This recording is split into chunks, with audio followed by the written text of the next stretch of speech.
Hello, welcome back to my channel. My name is Indy Likes Books and I'm Indy and I like books. I thought we'd do a November reading wrap up today. So let's just jump into it.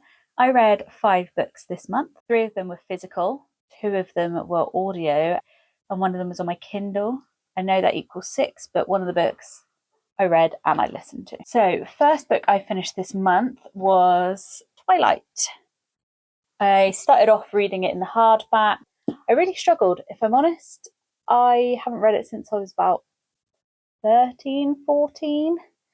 And I think maybe I should have left it back in my teen years. If you don't know what Twilight is, which I find very, very hard to believe, it's a book about a girl called Bella. She moves to Forks to live with her dad for a while. She has never lived with him before.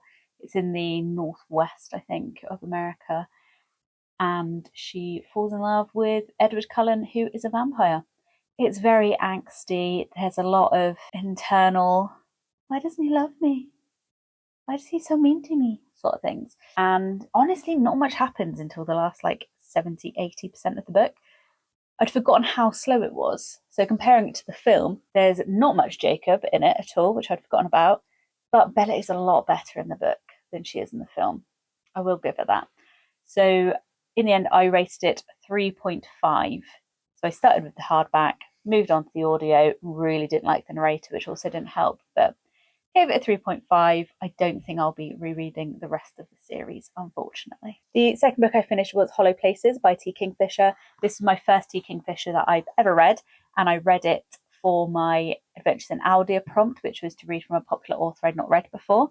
I absolutely loved this book. It follows Carrot, who's just going through a divorce and has gone to live with her uncle, who owns this really odd museum of just random things, lots of stuffed animals.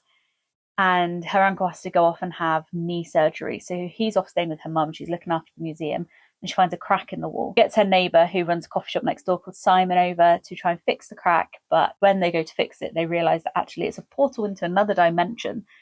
And they go and have a look around, which honestly I would do. So I don't think that's a weird choice. It's very witty. The banter between Simon and Carrot is very funny. Their relationship is great. He's gay. She's straight, so it's not a romantic relationship, just a friendship. And there's also a sassy cat who reminds me of my cat. So yeah, loved this. It was creepy as well, which I liked. The horror element was, I wouldn't say very horrifying, more creepy, uncomfortable. And I ended up giving it a 4.75. It's my favourite book of the month. Absolutely loved it. Cannot wait to read more T. Kingfisher. After that, I finished The Well of Ascension by Brandon Sanderson. This is the second book in the Mistborn trilogy, Era 1. Now, I did struggle to get into this. And I did struggle with the first book as well. There's something about his writing I just struggle to read, but I still enjoy it, despite the fact that it takes me a while. I mean, this took me 3 weeks. The first one took me over a month. I still really enjoyed all of the crew and those characters. I really liked Horacio, who you get to spend more time with in this book. And I know a lot of people didn't like the politics in it, but I quite like the politics side of it.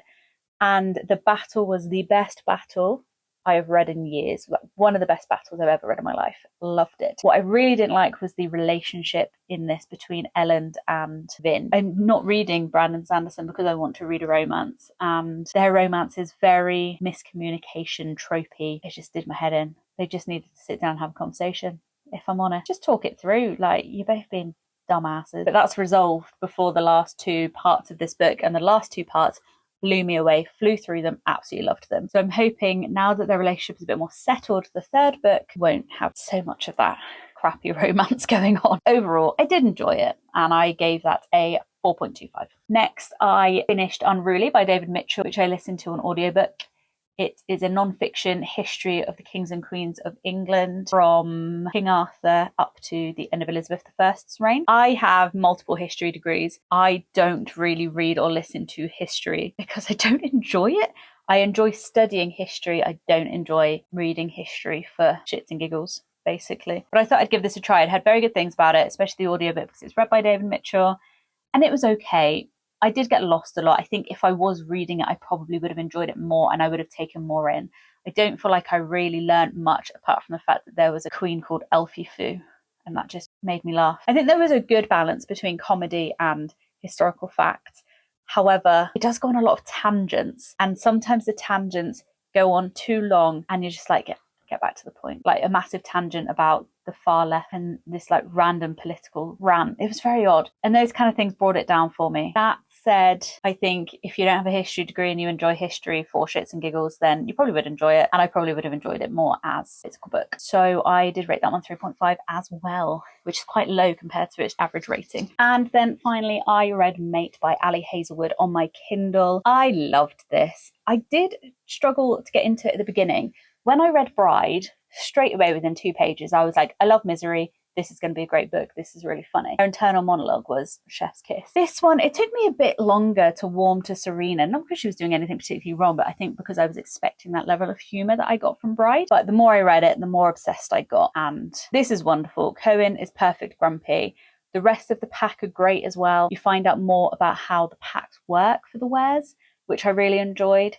And also there's a cult storyline in it. And I know people talk about cults and how they're overdone, but I've actually not read that many cult storylines, so I enjoyed it in there. If you're not into knotting, I'm not going to explain what that is, then don't read it because there's a lot of that. It doesn't really bother me, to be honest. So if you haven't read Bride or Mate, Bride is about Misery, who's a vampire who's being forced to marry into a werepack, which has never been done before. They're trying to bring werewolves and vampires together because they've always been enemies. And then Mate is about Serena, who is Misery's best friend. I can't tell you much about her, to be honest, because it will ruin Bride, but she is Cohen's mate, who is the pack leader from a different pack, not the same one that Misery and her husband are in. And it's just about them settling together. It's great. It is funny. And Misery is in it quite a lot with her humour as well, which is nice. And those are the 5 books I read. Not a bad overall month. I think my average rating was something like 4.15. We had a couple of in there, not duds. I mean, 3.5 is still pretty good. It's above average, but we love a month that's all over 4s. Also didn't read anywhere near as much as I read the month before. In October, I read 9 books.